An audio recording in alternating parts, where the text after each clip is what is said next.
Ignition sequence start. 6, 5, 4, 3, 2, 1. Here we go. We bring you this special radio broadcast. It's starting. I'm sure a lot of people think this is just some radio shtick. Let's talk to these people. Let's talk about culture. It's a primitive culture. Let's talk about what's best in life. What is best in life? Crush your enemies, see them driven before you, and to hear the lamentation of your women. Talk about crushing your enemies. This time, it's for real. Let's talk party politics. But don't expect the same old kind of talk radio show. But a new wind was about to blow. On this show, you get the high-flying conservative columnist from National Review Online, Jim Garrity, and the wit and wisdom and experience of broadcast veteran Mickey White. So let's get to it. This is the Jim and Mickey Show.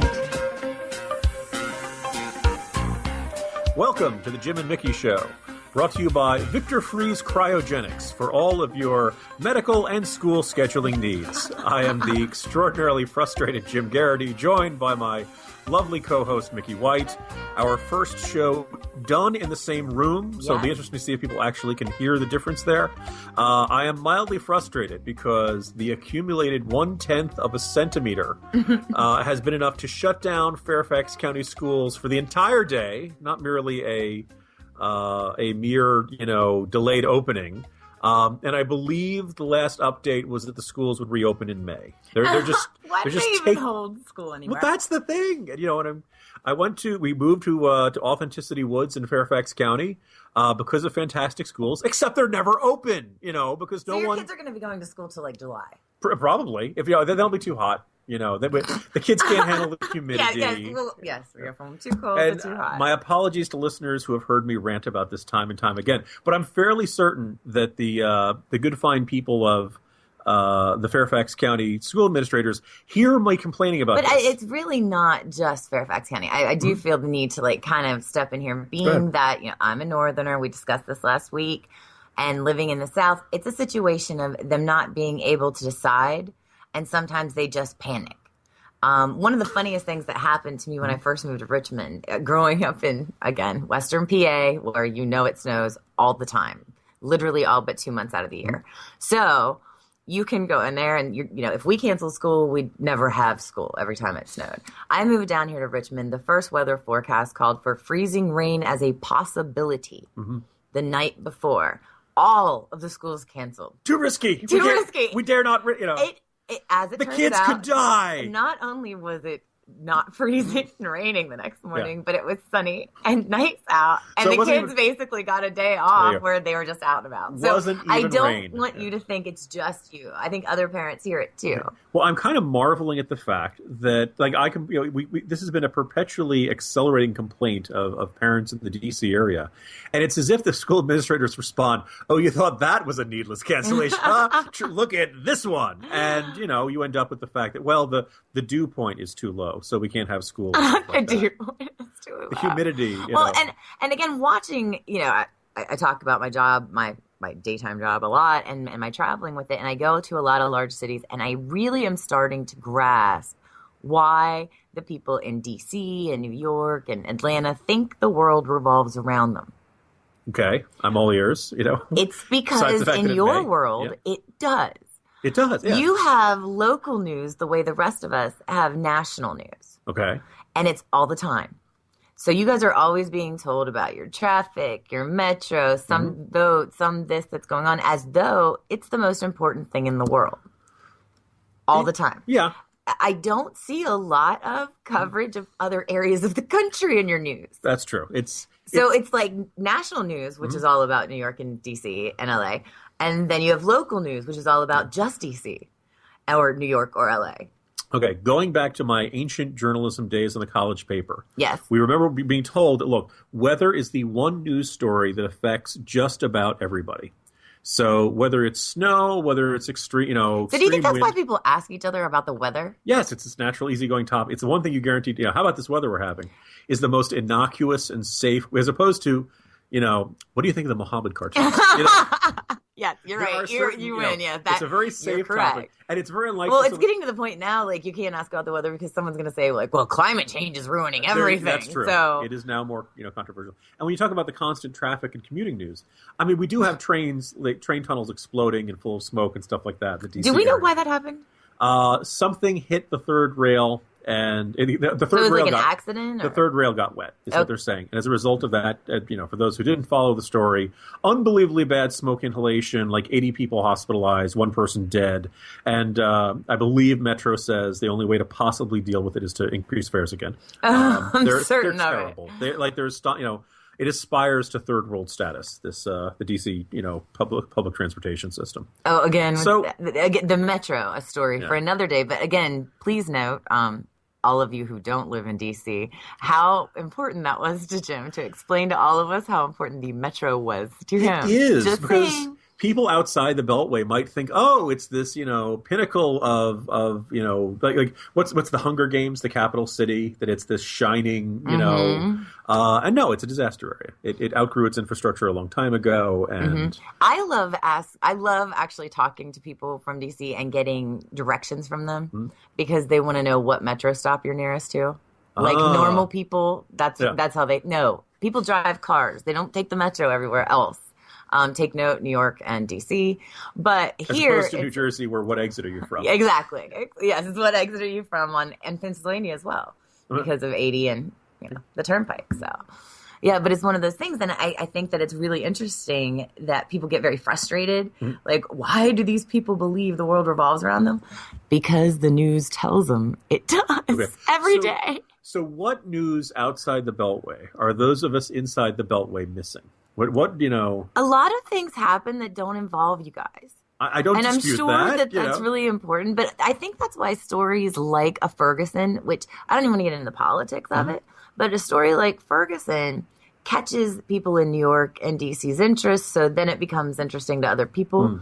But it's only because you're being told about that story. But there are amazing stories, good and bad, that take place, and I know you're going to have this trouble to believe this, in other places than D.C., New York, L.A., and I'll even go so far as to throw Atlanta in there at times. I will say this. They could all take note from Dallas. Okay, what about it? Dallas is a great, huge city. Houston's a great, huge city. Love Texas in general. They own the Texas thing. And then they don't care about the rest of the country, but at least they cover the whole state. They're concerned about the rest of the state. Yeah, they're at least concerned about the rest of the state. I was going to say it probably is that their interest in the other parts of the country burns off in the summer. In the Houston, it kind of dissipates in the humidity, whereas in Dallas, it just kind of bursts into flame around mid-July. Right, as do you if you walk outside. I was going to say, I went to 2 conferences in Dallas last year, or in Texas last year, and it was, would you rather be saturated with a wet mop battering you every square inch of your body until your armpits turn into something like one of those Hawaiian volcanoes? It's just an unbelievably unpleasant feeling, and this is like within the first 30 seconds of I'm complaining about going from like the rent-a-car to the hotel, which is like, an entire, 40 feet or something. And by that point, you're saturated and dripping wet. In Dallas, that was Houston. In Dallas, Houston is more humid in my opinion.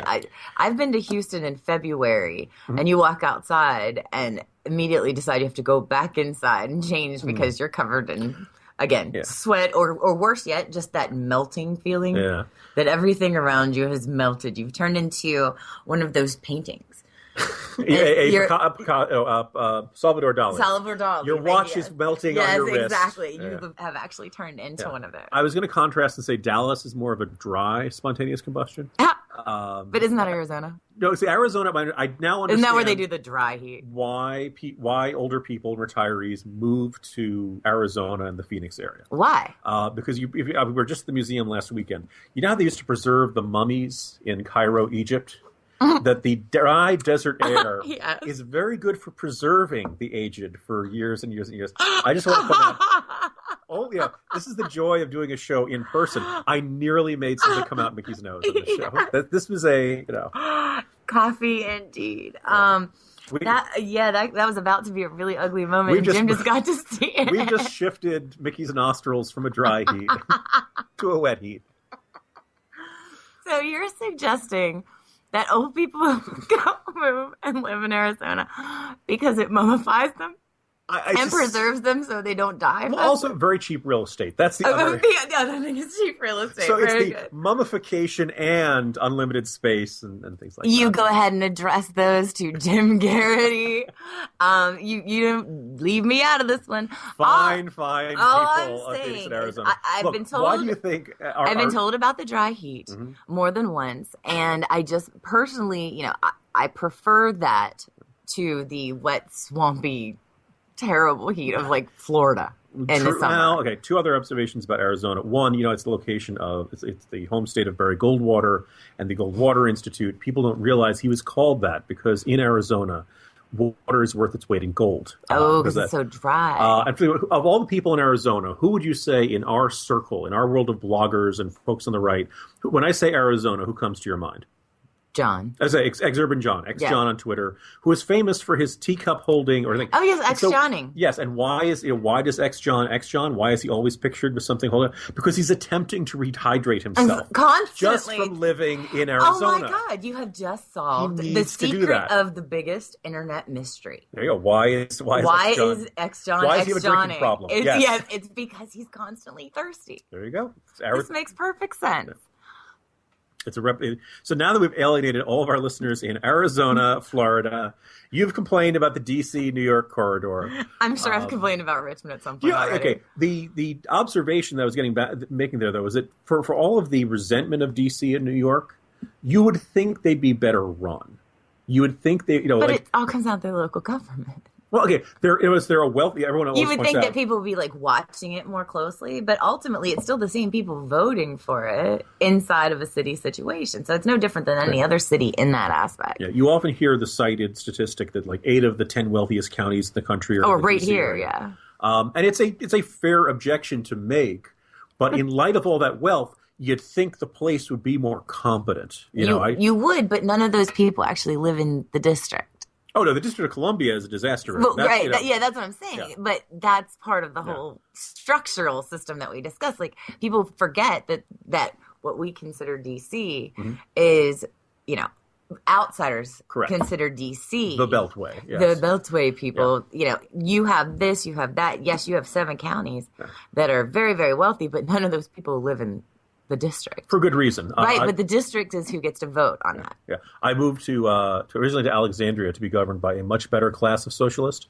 And now I live in Fairfax County, where other than being completely unable to deal with weather, they are almost centrist. So now that we have alienated everyone, I think we've hit everybody now. There we go. Good. Do we say anything about chemtrails? We'll just nail that one right off the top and take care of weather. How we can offend you with weather. You're going to want to keep listening because we're going to discuss how chemtrails affect Taylor Swift right after this. Keep it here on the Jim and Mickey Show. Just wanna catch you. It's electric when you hit my lips. Feels so good to hold you. It's the no calories that makes me feel like this. Just for the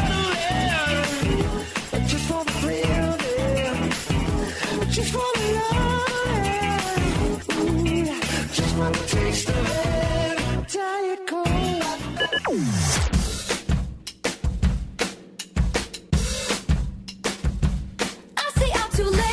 Hi, welcome back. I'm Mickey White here with Jim Garrity, and you're listening to the Jim and Mickey Show.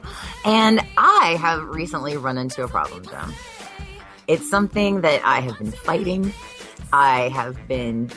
Honestly, I've been fighting this, I think, for years.